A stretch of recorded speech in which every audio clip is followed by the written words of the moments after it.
Hello students, let's start last chapter of this semester, that is chapter 4, continuity.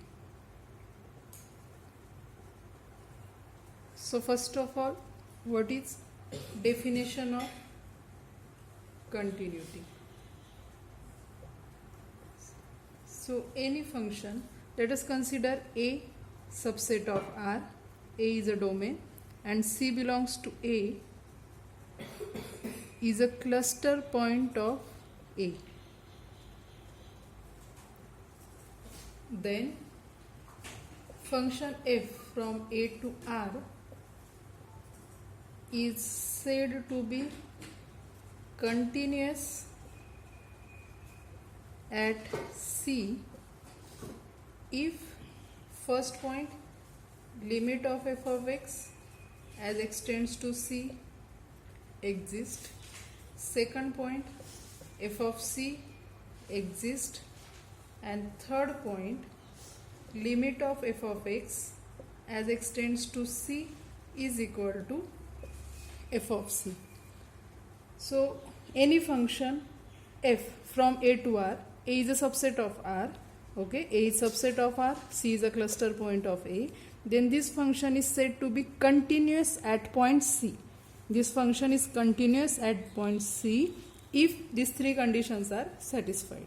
First condition is limit of f of x extends to C exists, and second point f of C exists, and third condition is if limit of f of x as extends to C is equal to f of C, then we say that function f is continuous at point C. Okay. Now graphically any function is continuous at point C. Suppose this is graph. Now suppose domain of this function is this A to B and this is graph of function. Now we have written definition of continuity of function at point C. Similarly, any function is continuous on this whole interval A to B if it is continuous at each of these points of this interval. Okay. So graphically any function is continuous throughout its domain if its graph is continuous. Okay. There is no break. There is no break like this. So this function is continuous. Okay. If there is discontinuity like this, then we say that function is discontinuous at this point. Okay. So this is definition of continuity of function at point C. Another definition in the form of epsilon delta is, so another definition is, let A is a subset of R, C belongs to A is a cluster point of A. A function f from A to R is said to be continuous at C if for any small epsilon greater than 0 there exists a small positive number delta greater than, we have written positive, so there exists a small positive number delta such that mod of fx minus f of C is less than epsilon whenever x belongs to A and mod of x minus C is less than delta. Okay. We have seen definition of limit of function in form of epsilon and delta. So similar to that, it is definition of continuity of function in the form of epsilon and delta. Okay. For epsilon greater than 0, if mod of fx minus f of C less than delta, if we can find out delta satisfying this condition, then we say that limit of f of x as extends to C exist at point C. Okay. So this definition can be written as, so we can take it as a remark. What we have just written, that what we have written, if it's said to be continuous at x is equal to c, if for any epsilon greater than 0 there exists delta greater than 0, such that if mod of x minus c less than delta, then mod of fx minus f of c is less than epsilon. That is, now here mod of x minus c less than delta, it can be written as what? Minus delta less than x minus c less than delta. Then this condition can be written as minus epsilon less than fx minus f of c less than epsilon. That is, here we can add c throughout, then what it become?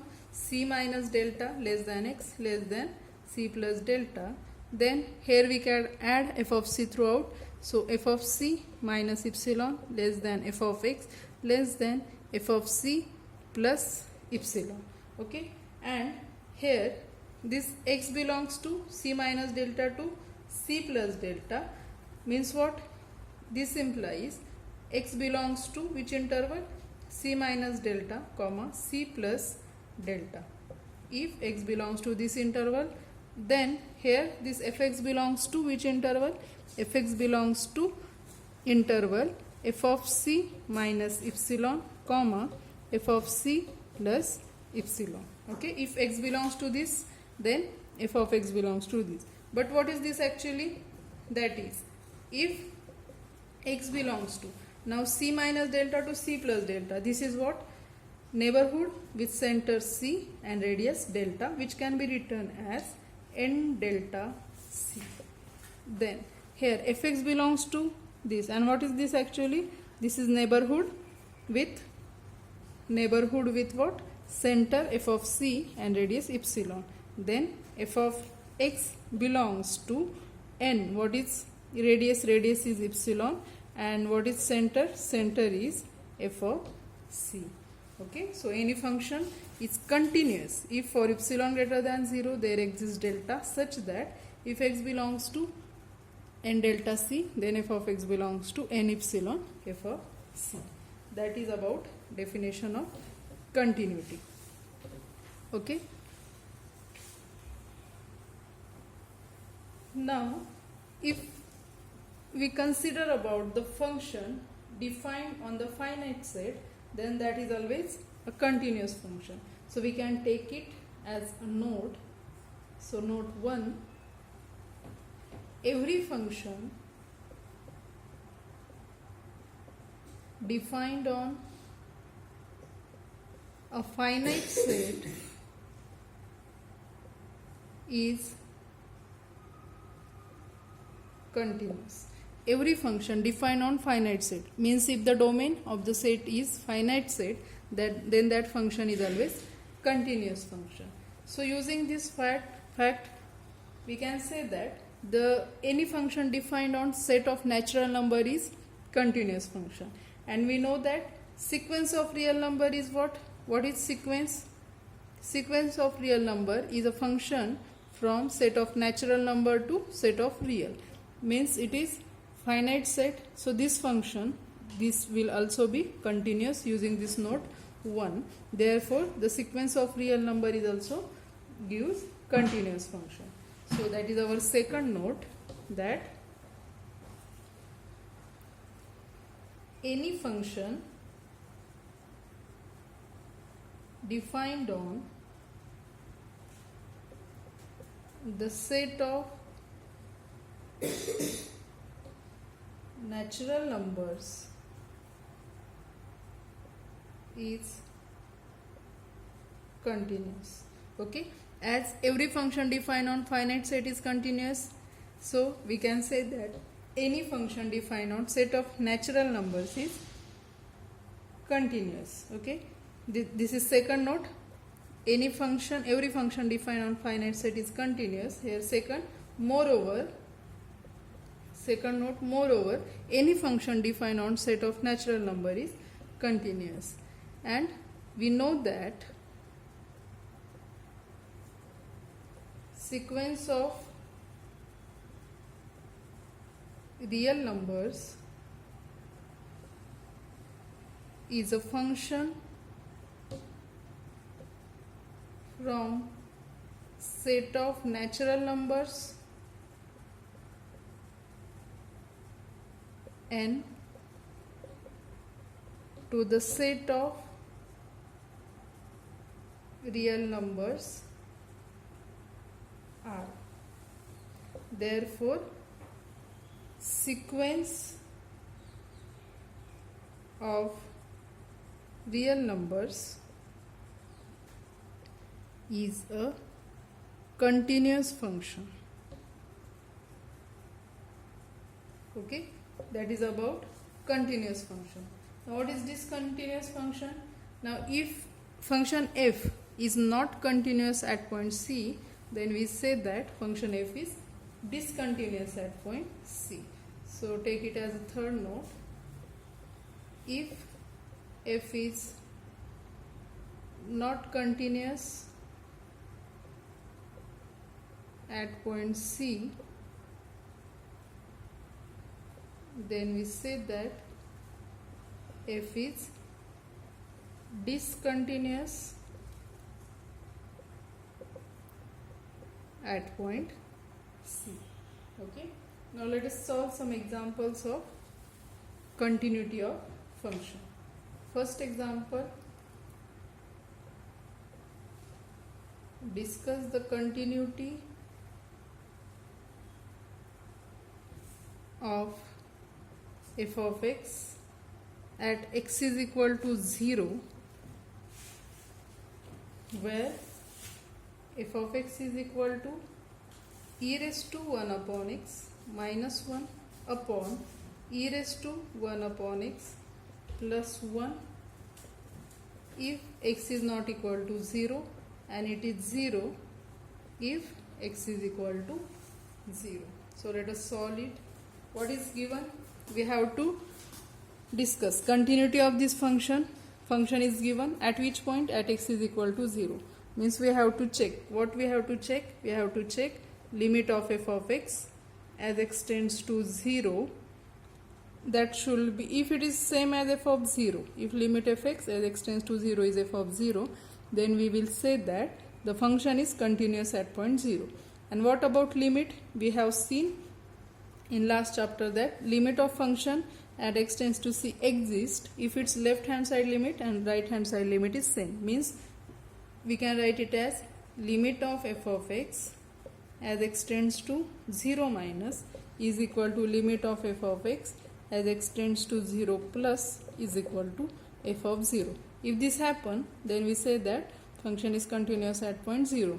If either of these condition is not happen, if left hand and right hand limit is not equal, then we can say that function is discontinuous at point 0.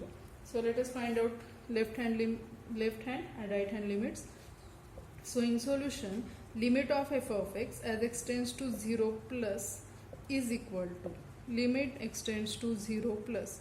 So at 0 minus and 0 plus, function is e raised to 1 upon x minus 1 upon e raised to 1 upon x plus 1. So limit x tends to 0 plus e raised to 1 upon x. What will be that? E raised to 1 upon 0, that is e raised to infinity.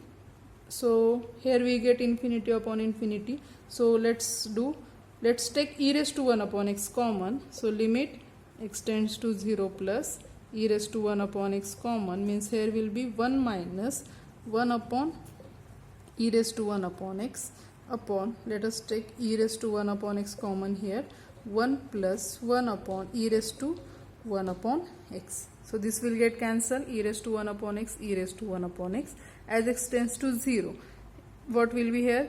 E raised to 1 upon 0, that is e raised to infinity, that is infinity. So 1 upon infinity will be 0. Here also we get 0. So our final limit is, after applying limit, we get 1 here, since limit x tends to 0 plus e raised to 1 upon x, that value is infinity, and so 1 upon infinity we get 0 here. This is our right hand limit, and left hand limit is, and limit fx as x tends to 0 minus is equal to limit x tends to 0 minus e raised to 1 upon x minus 1 upon e raised to 1 upon x plus 1, which is equal to, after applying limit x tends to 0 minus, so here e raised to 1 upon 0, that will be what, here is 0 minus, so we get e raised to minus infinity here, so e raised to minus infinity means 1 upon e raised to infinity, so that will be 1 upon infinity, that will be 0, so we get here 0 minus 1 upon 0 plus 1, which is equal to minus 1, since limit x tends to 0 minus e raised to 1 upon x is equal to 0. Okay, so what we get right hand limit? Right hand limit is 1, right hand limit is 1, left hand limit is minus 1. Both limits are not equal, means what? Limit of function does not exist. Okay, therefore the function is not continuous at point 0. So we can write here limit of f of x as x tends to 0 plus is not equal to limit of f of x as x tends to 0 minus. This implies limit of f of x as x tends to 0 does not exist. This implies fx is not continuous at point 0 or at x is equal to 0. Let us solve another example. If in square bracket x denotes the largest integer less than or equal to x, comma, then discuss the continuity at x is equal to 5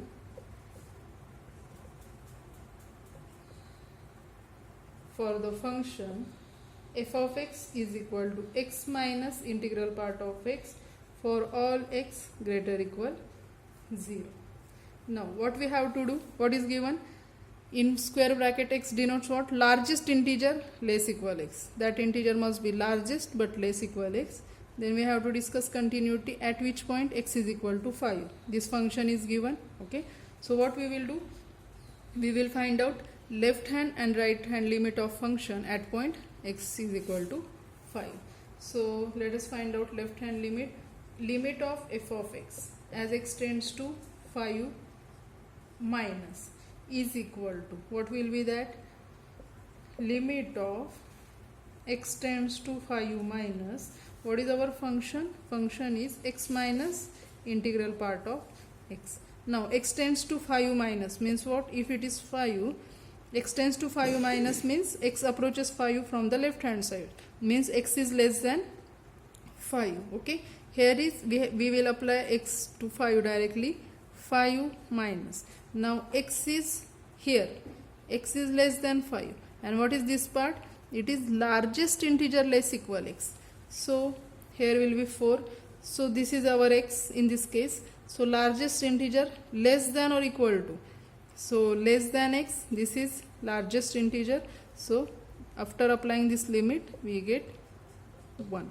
Okay, and this is about left hand limit, and right hand limit will be limit of f of x as x tends to 5 plus is equal to limit x tends to 5 plus x minus integral part of x, which is equal to, here it is 5 minus.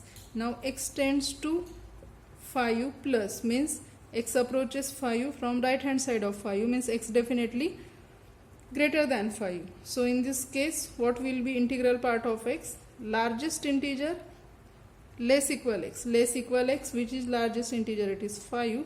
So we get 0 here, means in this case left hand limit is 1, right hand limit is 0, both are not equal, So function is not continuous at point 5.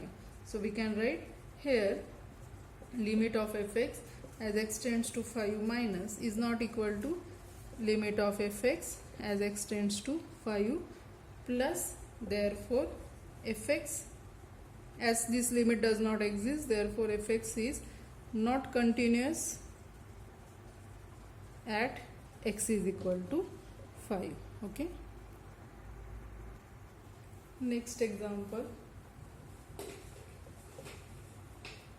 Show that the absolute value function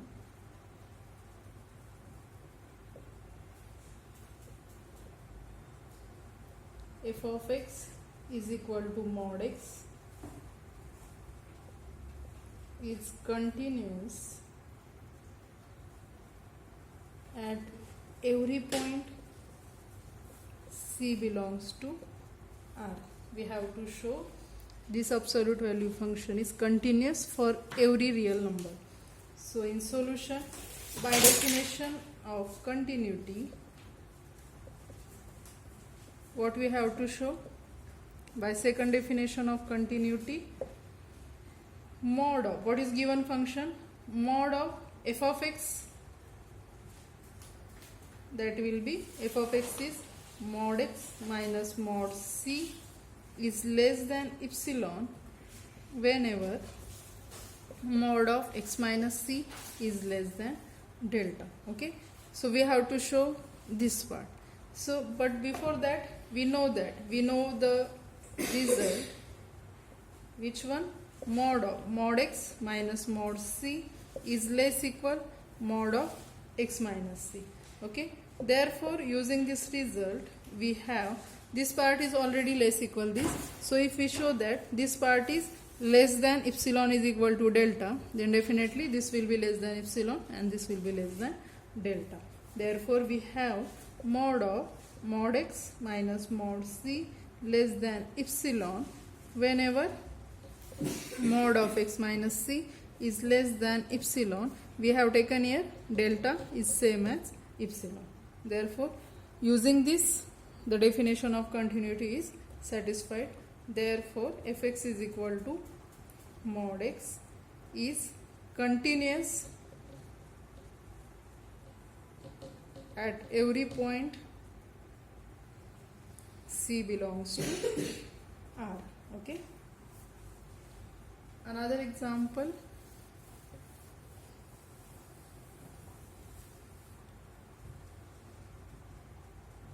Let f is a function from R to R and g is a function from R to R are continuous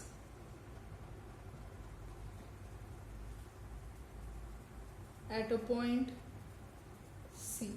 Okay, f and g both functions are what is given, both functions are continuous at point C, and let phi of x is equal to 1/2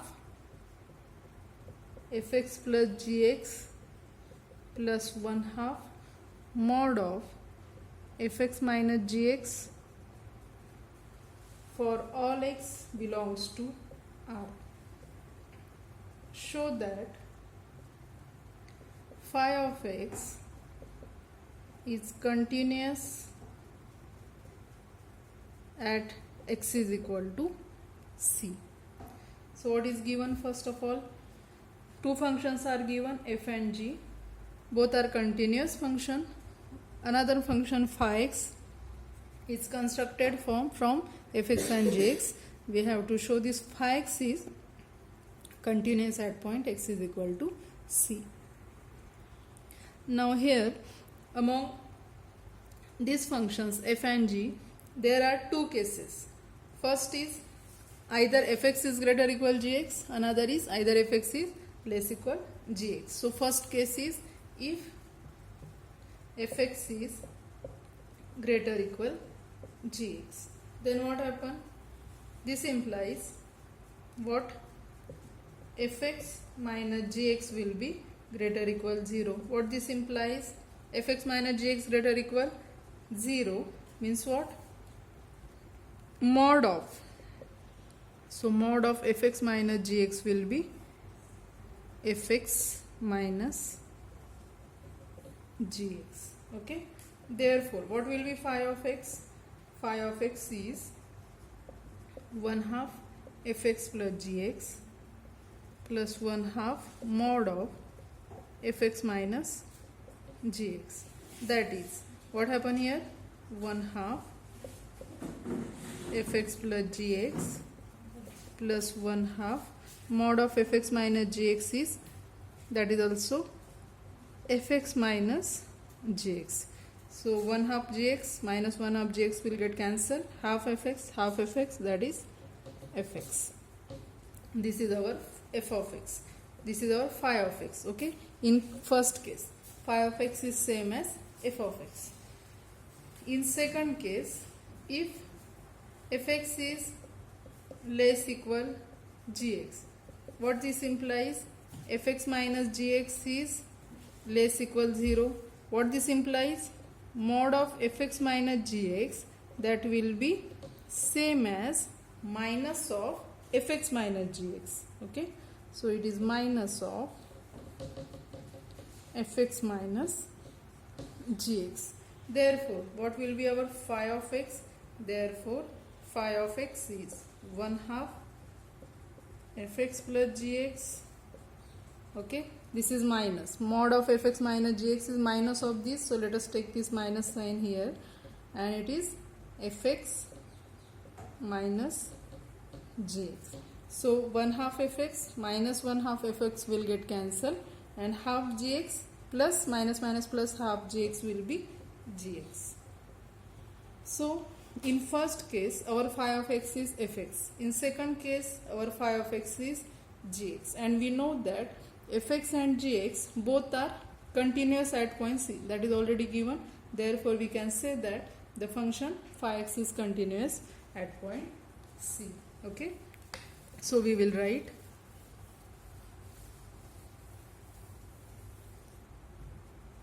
as fx and gx both are continuous at point C. Phi x is continuous at point C, or at x is equal to C. Okay, let's stop here. In next lecture we will solve some more examples on continuity. Thank you.